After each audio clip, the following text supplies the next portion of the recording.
Barangay Love Stories. Barangay Love Stories.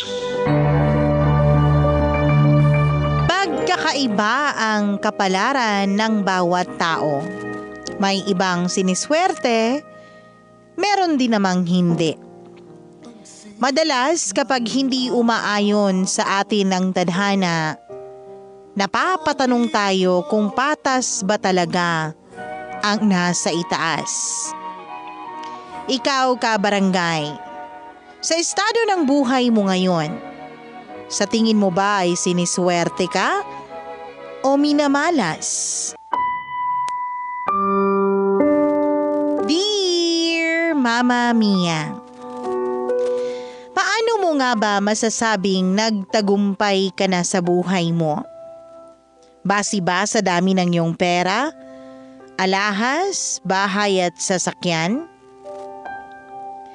Magandang araw sa iyo, Mama Mia. Ako nga pala si Jacqueline. 35 years old. Business management ang kursong natapos ko sa college. Pero hindi ko yon nai-apply sa trabaho ko. Isa akong virtual assistant ng isang real estate company na nakabase sa US. Hindi kasi ako natanggap sa mga inaplayan kong trabaho na may kinalaman sa tinapos kong kurso. Nag-start din akong magnegosyo ng mga tali ng buhok at iba't ibang abubot sa bahay. Pero wala pang 6 na buwan binitiwan ko na yun kaagad. Napanghinaan ako ng loob lalo't palabas lahat ng pera ko. Naging praktikal ako at sumugal sa mundo ng mga virtual assistant. Malaki naman ang naging sahod ko, kaya naisip kong wala namang masama kung naiba ako ng direksyon. Iyon nga lang, Mama Mia, para akong sinubok ng panahon nang minsang tawagan ako ni Digna. Siya ang naging unang kaibigan at naging best friend ko nung college kami. Kabilang nga siya noon sa mga kabatch ko na hindi masyadong sineryoso ang pag-aaral. Ang sinabi niya sa akin noon, ang importante lang mairaos niya ang kolehiyo at bahala na kapag nasa real world na siya. Noong nakapagtapos na kami ay nawalan na rin ako ng contact sa kanya dahil nagstay siya sa probinsya. Nawalan na ako ng balita sa kanya kahit nga nung nakabalik na siya muli dito sa Metro. Hanggang sa yun na nga, tinawagan niya ako. Akala ko noon gusto niya lang akong kumustahin. Pero binanggit niya sa akin na may reunion pala ang batch namin.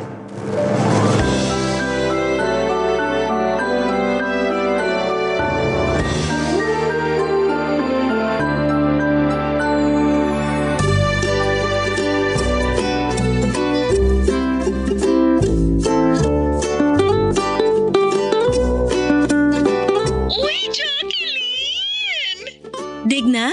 Ako nga! Buti na possession mo ako! Ikaw lang naman yung may matinis na boses sa batch natin Bagong number mo to? Oo, na-snatch yung dati kong phone. Nakuha ko lang din tong number mo sa GC. Anong GC? Ay, hindi ka pala nai-add doon kasi umabot na sa limit. GC yun para sa reunion natin. Hindi bale, gagawa na lang kami ng group sa Facebook para maisama lahat ng kabatch natin. Teka, may reunion? Oo nga, kaya nga ako tumawag sa'yo Nagulat naman ako. Kailan ba? 5 months from now. 5 months na lang? Grabe yung gulat ha. Matagal na nga yan makakapag-prepare ka pa. Makakapag-diet ka at makakabili ka ng isusuot mo. Baka masingit mo pang magpa-rebond at magpa-facial. Parang ang bilis lang kasi. Buti may funds na para dyan. Ay nako, nung nagsisimula pa lang akong i-organize tong reunion natin, marami na agad ang nag-abot ng pera. Ang yayaman na talaga ng mga kabatch natin. Uy, mag-aambag ako Wala namang pressure dyan, sis. Ipe-pressure lang kitang pumunta sa reunion natin. Kailangan mo na ba ng sagot ko ngayon? Pwede bang pag-isipan ko muna? Hala, bakit ba? Reunion to.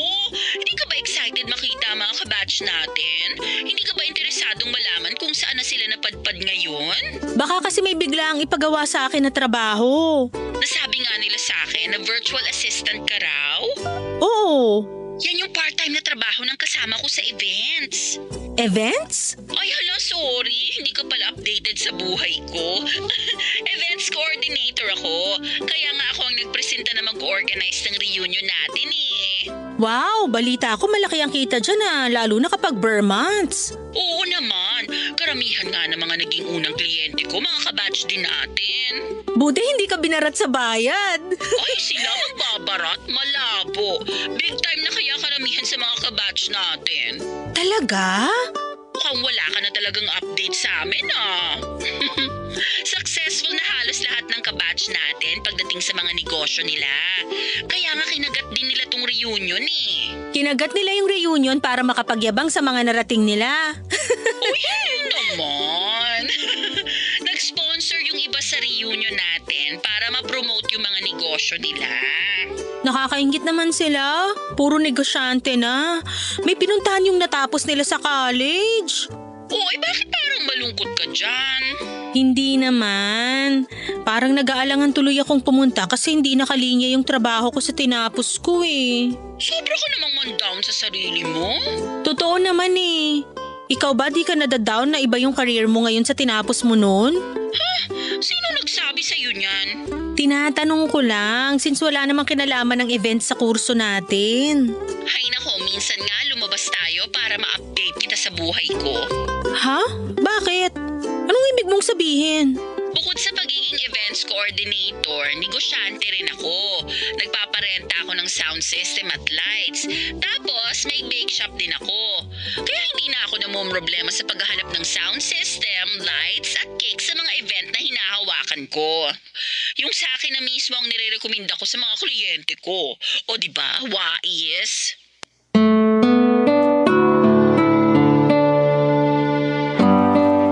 Akala ko naman noon, Mama Mia, ay may makakasama na ako sa reunion na naiba ng landas. Pero hindi pala. Nalungkot ako nung nalaman kong successful din pala si Digna sa propesyon niya na may kinalaman syempre sa natapos namin. Nung natapos nga iyong tawag namin ay naparesearch ako sa Facebook sa ibang kabatch namin. At totoo nga yung sinabi ni Digna. Lahat halos successful na noon sa mga negosyo nila. Yung iba na hindi naman nagnegosyo ay naging business management instructor naman sa college. At yung iba naman naging manager sa iba't ibang malalaking kumpanya. Tinigil ko na noon ang pang-i-stalk sa kanila. Nag-reminisce na lang ako bigla sa naging buhay ko nung college. Iniisip ko kung saan ba ako nagkulang at saan ba ako sumobra. Mama Mia, ako ang nag-iisang cum laude sa batch namin. Pero bakit parang ako yung napag-iiwanan? Sinipagan ko ang pag-aaral ko nung college. Hindi ako pumarty noon o di naman kaya ay nakipagbarkada lalo na kung alam kong masamang impluwensya yun sa akin. Naisip ko kasi na kapag maganda ang records ko sa college, malamang sa malamang makakakuha ako agad ng trabaho na pinapangarap ko. Pero hindi naman kasi ganoon yung nangyari sa akin. Nagtaka pa ako kung bakit yung iba di naman masipag sa pag-aaral nila sila pa mismo ang umaasenso. Tulad na lamang ni Digna. Hindi naman sa nilalait ko siya, Mama Mia, pero isa si Digna noon sa mga walang pakialam sa kaniyang pag-aaral. Kaya naman nagulat ako nung binalita niyang successful na siya sa buhay. Naisip ko tuloy, paano pa kaya yung ibang kabatch namin?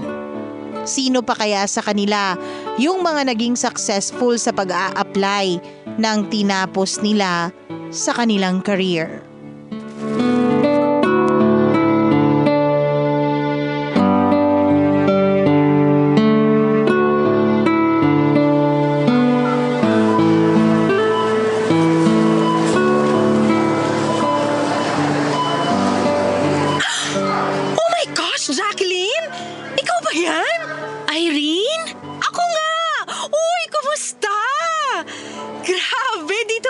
tayo sa grocery store magkikita. Okay naman ako. Ikaw? Okay na okay. Uy, nabalitaan mo na ba yung reunion natin? Oo. Tinawagan ako last week ni Digna. Dapat pumunta ka Naku, di ako sigurado eh. Minsan lang ang reunion. Dapat pumunta ka. Ikaw ba? Aba, syempre. Tsaka naka-oo na ako kay Digna eh. Pwede mo namang bawiin yun kung di mo gustong pumunta. Gusto kong pumunta, ano ka ba? Hirap talaga akong tanggihan si Digna sa kahit na anong request niya. O bakit naman? Di naman kayo close para mahiya kang tumanggi. Naging close na kami niyan mula nung ikasal ako. Ha? Kinasal ka na pala?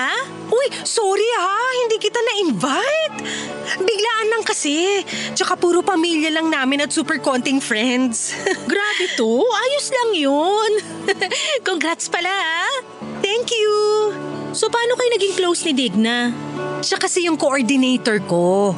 Grabe, ang galing niya. Tsaka sobrang sarap ng cake na ginawa niya. Kaya nga narekomenda ko siya sa lahat ng kakilala ko eh. Lalo sa ibang kabatch natin. Ayun! Bumenta ang lola mo bilang events coordinator.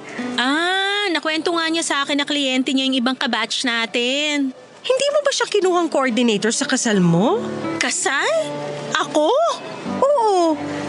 Bakit hindi ka pa ba kasal? Hindi pa ako kasal. Oo kailan kayo magpapakasal ng boyfriend mo? Wala rin akong boyfriend eh. Baka may anak ka na, single mom? Single fur mom lang. May aso ako, inampun ko mula sa pound. Yun na yung anak ko. Ayaw mo bang magkaanak? Sa bagay, uso naman ngayon yung aso o pusa yung anak mo. Carry na yan, basta masaya ka. Ikaw ba? Kailan kayo magkakaanak ng asawa mo? Actually, 1 month na akong buntis ngayon. Wow, congrats sa first baby mo! Second na to. Sorry. Wala na talaga akong balita sa inyong mga kabatch ko eh. Bihira kasi akong mag-Facebook. At saka sa bahay lang kasi ako lagi. Wala kang work? Online lang naman kasi yung work ko, kaya pwede na sa bahay. Virtual assistant ako. Okay. Mabuti naman may work. At least meron, 'di ba? Para namang napakababa ng trabaho ko sa pagkakasabi mo. Malakas kaya ang kita ko ron. Uy, wala akong sinasabing ganyan. Nag-expect lang kasi ako na since ikaw yung cum laude sa atin, ikaw yung may pinakamagandang karera ngayon. O paano? Mauna na ako sa'yo, ha?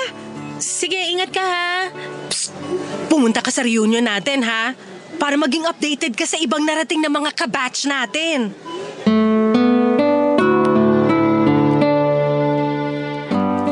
Hindi naman sa panlalait, Mama Mia, pero si Irene ang madalas na pinagpupustahan nun sa batch namin na huling makakapag-asawa.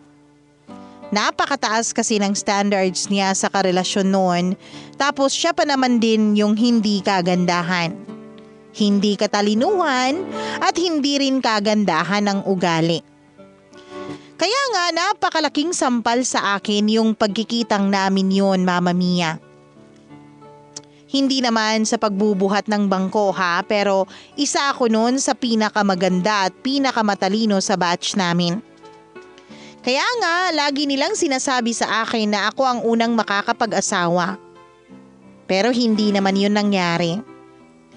Isa lang ang naging stable na karelasyon ko nung college at hindi na yun nasundan pa. Naging busy na rin kasi ako sa pamilya, trabaho at sa alaga kong aso. Kaya hindi ko na kinailangan pa ng karelasyon. Kaya lumipas na ang panahon at saka ko lang na-realize na bakit nga ba wala pa akong karelasyon o asawa. Mas nag-sink in tuloy sa akin lahat ng realizations nang makita ko si Irene, Mama Mia. Naging possible sa kanya ang buhay na sa tingin namin noon imposible. Masaya naman ako noon para sa kanya, Mama Mia. Sadyang naging malungkot lang kasi ako sa pinuntahan ng buhay ko. Kaya mas lalo tuloy akong napaisip kung dapat ba na pumunta pa ako sa reunion namin. Ilang beses kong tinanong ang sarili ko kung handa na ba akong pakinggan ng mga successful life stories ng aking mga batchmates. Mama Mia, nagkaroon ako ng karelasyon noong college. Itago na lang natin siya sa pangalang Adam. Kabatch ko rin.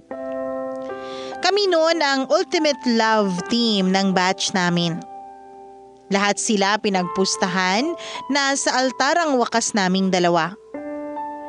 Pero bago pa man din kami makarating sa altar ay nagkahiwalay na kaming dalawa. Months after naming graduate ni Adam ay nakipaghiwalay siya sa akin. Sinabi niya na kukunin na siya sa ibang bansa ng mga magulang niya. Nag-away pa kami kasi ayoko makipaghiwalay sa kanya. Nasanay na ako syempre na siya yung lagi kong kasama.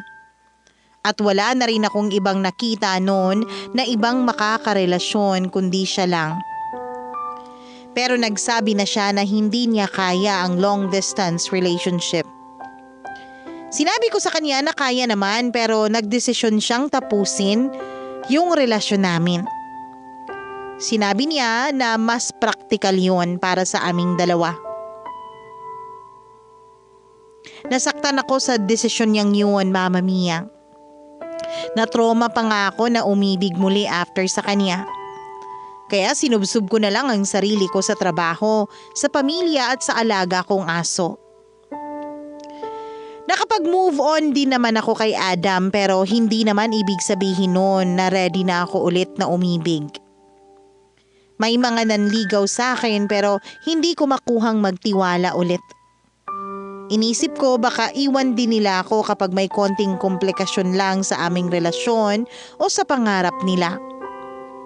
Kaya nakontento na lang akong mag-isa, Mama Mia, hanggang sa isang araw ay bigla akong nakaramdam ng lungkot sa sitwasyon ko. Biglang isang araw ay naisip kong oras na yata para makipagrelasyon ako ulit. Kaya naman tinawagan ko si Digna.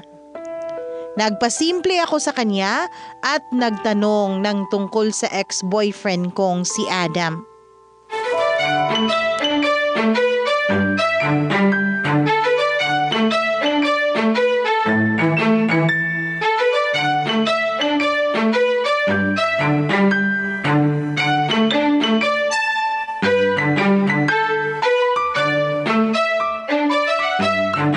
Oh, napatawag ka, Jacqueline. Mangungumusta lang. Ako nga dapat tong mangumusta sa'yo eh. Ano na yung plano mo sa reunion? Pupunta ka ba? Undecided pa rin eh. Kaloka to. Bigyan mo pa ako ng ilang araw. O sige, bibigyan kita ng chance. Kung di lang kita naging best friend nun eh. Ayoko lang magpadalos-dalos. Isang beses lang ang reunion. Bakit ba hindi mo mabitawan kahit isang araw lang yung trabaho mo? Mag-relax ka naman. Wala ka namang asawa at anak pero kung kumayod ka, akala mo isang dosena ang asawa mo. Paano mo naman nalaman na wala pa akong pamilya, ha? Uy, mabilis lang ang balita. Sus, sinabi na sa'yo ni Irene, no? Oo eh. Di na talaga nagbago yun. Chismosa pa rin. Hayaan mo na. Nagulat lang talaga siya na hanggang ngayon wala ka pa ring asawa.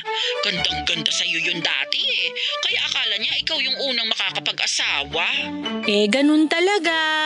Kala nga namin kayo na forever ni Adam eh. Ah, oo nga, no? Si Adam. Kamusta pala siya? Nakausap ko siya last week eh. Mukhang maayos naman. Mukhang yummy pa rin. Actually, mas mukhang yummy na ngayon. Ay, talaga? Kaya nga dapat pumunta ka sa reunion eh para maglaway ka. Maglaway agad? Mamaya kasama niya yung asawa niya. Hindi pwedeng magsama ng ibang tao. Tayong batch lang ang pwede. Reunion nga, di ba? Ah, baka clingy kasi yung asawa niya. Alam mo na. Wala pa siyang asawa. Ano ka ba? Hindi mo alam?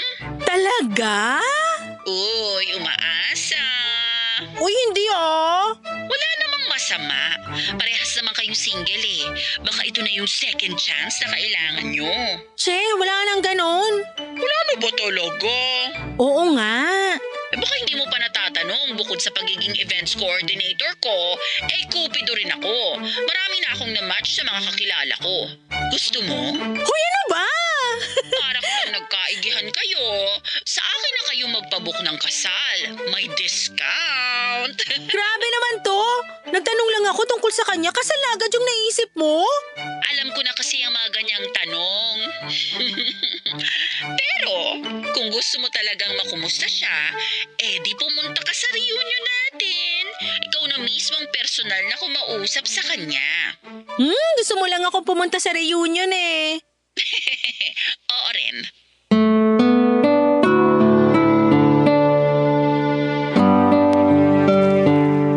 Kunwari ay interesado ako sa reunion, kaya nagtanong pa ako kay Digna. Gusto ko lang noon na malihis na yung usapan tungkol kay Adam. Ayoko kasing asarin pa ako ni Digna kay Adam. Noong matapos ang tawag namin ay agad kong binuksan ang Facebook ko at inunblock ko na si Adam. Noong naghiwalay kasi kami Mama Mia ay blinak ko siya. Napagod na rin kasi ako noon na makiusap sa kanya na magbalikan kami. Napagod na rin akong i-stalk siya. Kaya naman para mapadali ang pag-move on ko noon ay blinak ko siya. Nagdalawang isip pa nga ako na i-add siya ulit. Baka kasi masamain niya. Pero matagal na rin naman yung nangyari sa amin. Napatawad ko na siya at sana ganun din siya sa akin. Inistalk ko muna muli ang Facebook niya at dun ko napatunayan na tama ang sinabi ni Digna. Single nga siya. Kahit anak wala rin siya nung chinek ko. Kaya naman inad ko na siya at inaccept niya agad ang friend request ko. Totoo yung sinabi ni Digna Mama Mia na mas gumwapo siya at mas mukhang masaya. Naglakas loob akong i-message siya at nag-reply naman siya agad sa akin. Natuwa ako kasi parang may chemistry pa rin kaming dalawa. Nagkumustahan kami, nakaramdam ako ng kilig habang magkausap kami. Na-feel ko na baka nga kailangan namin ng second chance. Inaya ko siyang magkita kami sa eatery kung saan kami madalas na tumatambay nung college pa lang kami Mama Mia. Nung araw ng pagkikita naming dalawa ay napakalapad ng ngiti ko sa aking mga labi. Para bang bumalik lang kami nung college kami Mama Mia.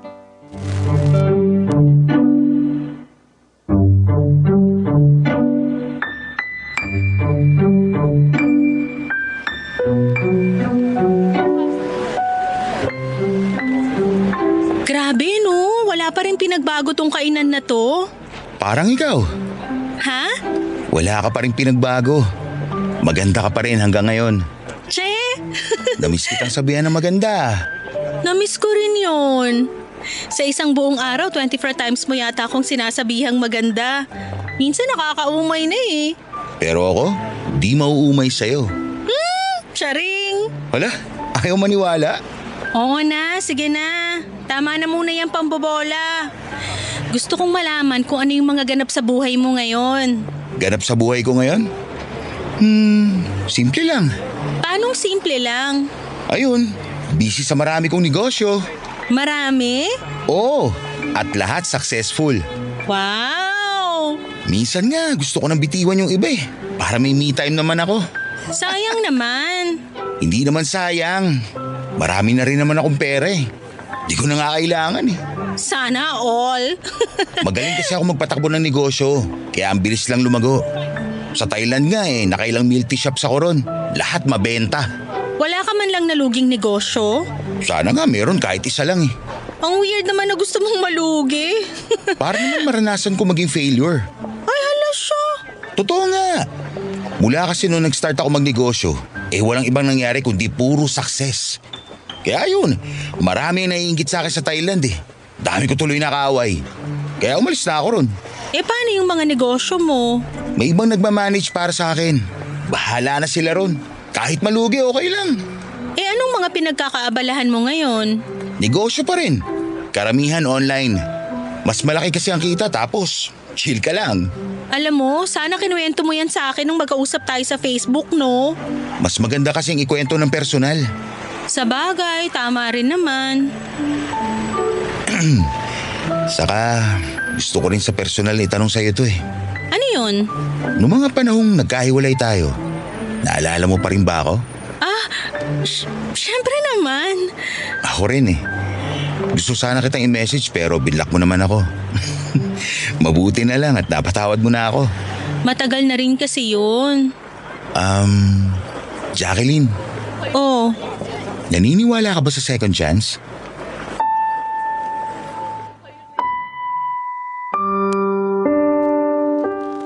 Umoo ako noon kay Adam, Mama Mia.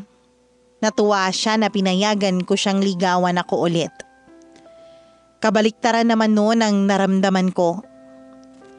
Noong unang nagkausap kami sa Facebook ay nakaramdam ako ng kilig at pag-asa. Pero nung nakaharap ko na siya, nagbago na ang lahat. Nayabangan ako sa kanya, Mama Mia. Sa buong araw noon na magkasama kami ay wala siyang ibang ginawa kundi ipagyabang ang mga narating niya. Hindi na nga ako noon halos nakapagsalita eh. Puro siya lang noon ang nagsasalita sa aming dalawa. Ni hindi nga rin niya ako kinumusta. Hindi man lang niya inalam kung anong ganap sa buhay ko. Kaya nawalan tuloy ako ng interes sa kanya. Pero hindi ko naman yon pinahalata sa kanya. Ayoko namang umatras siya sa panliligaw niya noon sa akin. Mama Mia, pinayagan ko siyang manligaw sa akin para lang may maiharap ako sa mga kabatchmates ko. Ayoko kasing magmukha no na kawawa kung sakali mang dumalo ako sa reunion namin. Ayoko lang maging tampulan no ng usapan sa kung anong nangyari sa buhay ko. Naisip ko kahit love life lang ang meron ako noon basta may maipagyayabang lang ako sa kanila. Hindi man ako naging successful sa career ko, kahit sa love life man lang ako babawi, hindi ba? Kaya naman pinagtiisan ko si Adam dahil pwede naman siyang ipagyabang. Naisip ko na lang din na gamitin siya. Tinawagan ko si Digna, Mama Mia, para i-inform siya na matutuloy ako sa pagpunta sa aming reunion. At nagsimula na nga kaming mag-date ni Adam, Mama Mia. Naging consistent naman siya sa akin. Pinaramdam niya talaga na interesado siya. Naisip kong baka nga pwede ko siyang bigyan ng chance. Na-realize kong pwede na rin naman ako mag-settle down. Wala namang masama kung si Adam noon ang mapipili ko dahil stable na rin siya sa buhay at mukhang ready na rin lumagay sa tahimik. Sinikap kong palakasin ang nararamdaman ko para sa kanya pero nahirapan ako. Lalo na kapag nakikita ko noon ang magaspang niyang pag-uugali. Hindi ko naman siya masita dahil nasa dating stage pa lang kaming dalawa. Nahiya naman kasi akong magsabi ng mga mali niya lalo't matagal din kaming hindi nagkasama. Nanibago lang siguro ako sa kanya. Para kasing hindi na siya yung Adam na nakilala ko dati. Mabait at humble ang dating Adam na naging karelasyon ko. At parang ibang tao na ang kaharap ko. Kapag kumakain kami sa mga resto o kahit fast food, kung makapag-utos siya noon sa mga waiters at mga crew para bang binabayaran niya ang buong buwan nilang sahod. Na-turn off ako sa pinapakita niya, pero sinikap ko pa rin siyang unawain, Mama Mia. 35 years old na ako noon. Hindi naman pwedeng maging choosy pa rin, hindi ba? Pero siguro nga, Mama Mia, lahat ay may hangganan. Isang araw ay hindi ko na lang nakayanan pa ang ugali ni Adam. Isang araw, kinailangan ko ng wakasan ang pagsisimula namin muli.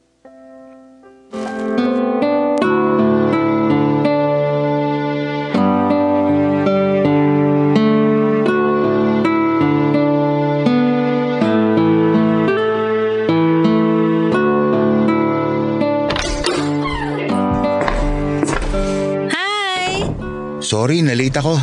Okay lang. Tara na, para makapili pa tayo ng upuan sa sinihan. Ay Bakit? Dumating na kasi yung susuot ko sa reunion natin. Ay talaga? Patingin naman. Sige, pero di ko muna susukat ha. Bakit? Kapag sinukat mo ba kagad, di matutuloy yung reunion? Ano to, kasal lang? Kailangan ko munang ipa-dry clean. Nakalimutan mo na bang sensitive ang balat ko sa dumi? Ay oo nga no. Yayamanin kasi kutis mo eh. Sana kahit yung bulsa ko yayamanin din. Kapag naging tayo, mayaman ka na rin. Alam mo naman siguro kung gaano karami yung pera ko. Share na tayo ron. Wow, ang generous mo naman. O kung ayaw mo isukat siyang isusuot mo, patingin na lang. O sige. Ayan, tingnan mo. Maganda ba? Kulay green talaga? Oo, bakit? Di bagay sa'yo eh. Favorite color ko kasi to eh. Di ka naman kasi maputi para bumagay sa'yo yan. Saka mas lalo makikita yung mga pantal mo sa likuran mo. Backless pa talaga yung pinili mo. Grabe, ang harsh ah. Ay, sorry. Pero hindi talaga bagay sa'yo eh. Wala ka na ba ibang susuot dyan? Wala na eh. Bumili ka na lang ng bago. Tapo mo na yan. Pinaghirapan ko tong bilhin. Pinaghirapan? Pinagsasabi mo. Di sana yung maganda na ang binili mo. Yun ang pinaghirapan. Ito lang din kasi ang nakayanan ng budget ko. Ah, sa bagay. Di rin naman kasi malaki kita ng mga empleyadong katulad mo. Gets. Alam mo, ipapatong ko na lang muna to sa sofa. Tara na. Umalis na tayo. Oh, bakit parang galit ka? Hindi naman. Tara na. Ay, alam ko na yung ganyan eh. Sasabihin mong hindi, pero oo. Ganyan na ganyan yung asawa ko. Asawa? Huwag ka magagalit. May asawa ako pero nasa Thailand naman. Kasama yung anak namin. So parang single pa rin ako. At hindi ako dapat magalit? Eh malayo naman siya eh. Saka malabo na rin naman yun. Alam mo namang ayoko ng LDR. Adam, may asawa ka pa rin. Sinusustento ako naman sila mag-ina eh. Huwag mo na masyadong isipin yun. Tara na. No! Kung ikagagalit mo yan, sige, sorry na lang. O ano, tara na? Ganun na lang yon? Sorry lang? Eh anong gusto mong gawin ko? Kunin ko sa Thailand yung mag-ina ko at ipakilala sa'yo. Sinabi mo sa akin na single ka. Wala kang asawa at walang anak. Oo nga, kaya nga sorry. Ano ba? Manunod ba tayo ng sine o hindi? Ayoko maupo sa likuran ha. Tara na. Yung mauupuan pa talaga sa sinihan yung concern mo? Ang babo kasi na kinagagalit mo. Mababaw? Ay nako Jacqueline. Sa lahat ng mga naging karelasyon ko mula nung bumalik ako sa Pilipinas, ikaw lang tong maarte. Akala ko pa naman maibabalik natin yung dati. Akala ko rin eh, pero hindi na pala. Hindi na. Okay. Sige, alis na ako. Text mo na lang ako kapag di ka nagalit.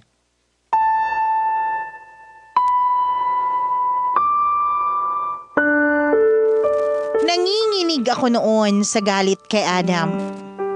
Hindi ako makapaniwala sa nalaman kong may asawa at anak na pala siya. Kung hindi siya nadulas, hindi ko malalamang kabit na pala ako. Nung araw ding yun ay tinext ko siya Mama Mia. Tinapos ko na kung anuman yung namamagitan sa aming dalawa. Naiyak na lang ako sa galit, hindi dahil kay Adam kundi sa sarili ko. Binaba ko ang sarili ko para lang may maiharap ako sa ibang tao. Masyado akong nangmukhang desperada para iparating ko sa ibang tao na successful din ako sa ibang areas ng buhay ko. Hindi naman pala dapat ganon. Kaya mas lalo akong nagalit sa sarili ko. Nagplano na akong hindi pumunta sa reunion. Sinubukan kong tawagan si Digna pero hindi niya sinasagot. Pinagpaliban ko muna ang pagsabi sa kanya at nagkulong na lang muna ako sa kwarto ko.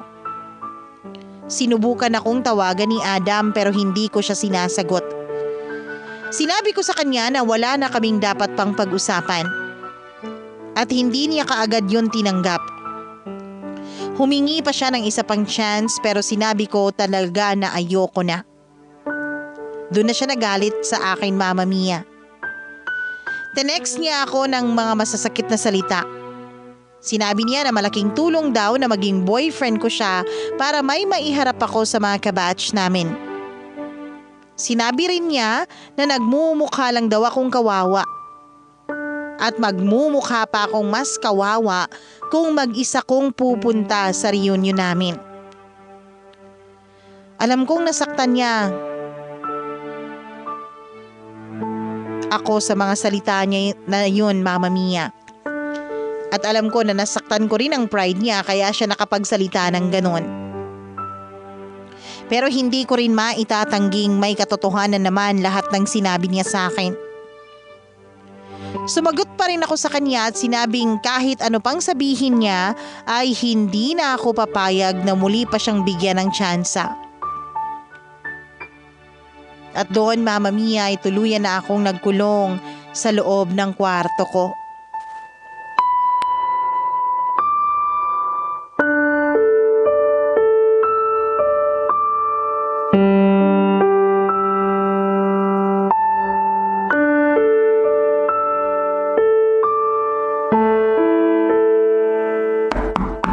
Jacqueline, anak, pwede bang pumasok?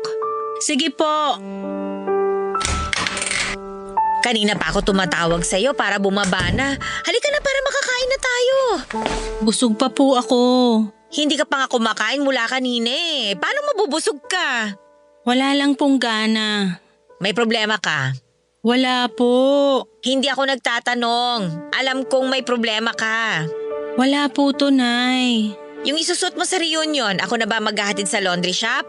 Idadaan ko na bukas, isasabay ko sa pamamalengke ko. Hindi na po kailangan. Hindi naman po ako pupunta. Oh, bakit naman? Nakakahiya. At bakit ka naman mahihiya? Kasi wala naman akong narating. Hindi ako successful tulad ng mga kabatch ko pagdating sa career at love life. Mula nung gumraduate ka at nagkatrabaho, ano ba yung mga bagay na nagawa mo na nagpasaya sa'yo? Bakit po? Sagutin mo. Mula nung nagkatrabaho ako, nakakapag-travel ako monthly. Nabibili ko yung mga gusto ko mula sa mga gamit hanggang pagkain. At nagagawa mo yan ng malaya kasi wala ka namang asawa at mga anak na kailangan mong pagkagastusan, hindi ba? Malapit ko na ring matapos bayaran tong bahay natin. Next year sa atin na to talaga. Ano pa? Next month, makakakuha na ako ng sasakyan natin kahit hulugan. At hindi ka nag-aalangan na hindi mo mababayaran yon, di ba? Kasi malaki naman ang kinikita mo sa trabaho. Opo, pero... At hindi ka pumalya sa pagbili ng mga kailangan at gusto ko. Lahat ng hilingin ko sa'yo na ibibigay mo, madalas sobra pa nga eh. Para kasing nakukulangan pa ako sa narating ko, Nay. Paano bang kulang? Hindi kasi ako katulad ng mga kabatch ko na naia-apply nila yung natapos nila sa college. Ako, bumagsak nga yung negosyo ko dati, di ba? At dahil minsan bumagsak ka, hindi ka na pwedeng bumangon pa, ganon? Ang hirap na pong bumangon. Sa lagay mo ngayon, parang hindi ka naman bumagsak. Sinasabi niyo lang yan para gumaan ang loob ko. Hindi naman ako successful eh. Sinasabi ko to sa'yo dahil ito ang totoo. Huwag mong isipin na hindi ka successful. Yung mga binanggit mo kanina, lahat yun nakapagbigay sa'yo ng saya, hindi ba?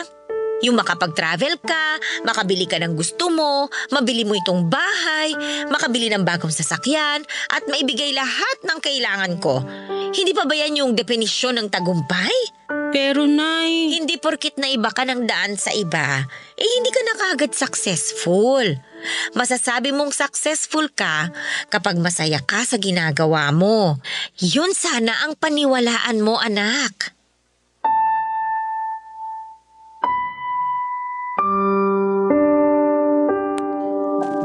Dahil sa sinabi ni nanay ay naliwanagan na ako. Tama naman siya nun. Naisip ko bakit ko nga ba iisipin na hindi ako successful, lahat ng kailangan ko ay nasa akin na dahil pinaghirapan ko. At marami pa akong oras para marating ko yung mga bagay na narating ng ibang tao. Napangiti na lang ako habang binibilang kung ano yung mga ibang bagay na nakapagbigay ng saya sa akin. Napatigil lang ako noon sa pagbibilang nang biglang tumawag si Digna. Nagtanong siya kung bakit ako tumatawag. Sinagot ko na lang siya at sinabing magtatanong lang sana ako ng ibang detalye sa reunion. Nag-decide na nga akong pumunta.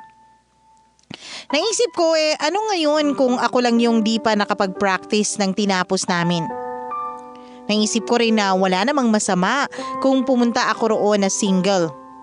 At least, hindi ko kailangang mambadaling umuwi dahil may asawa at anak akong naghihintay sa akin.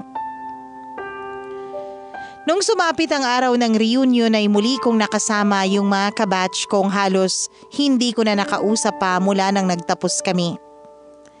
Napailing na lang ako habang nagpapayabangan sila ng mga narating nila sa buhay.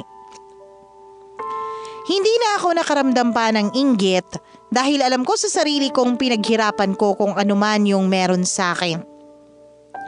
Hindi ko na kailangang ma-down dahil alam kong marami na akong nagawang bagay na nagpasaya sa akin at sa nanay ko.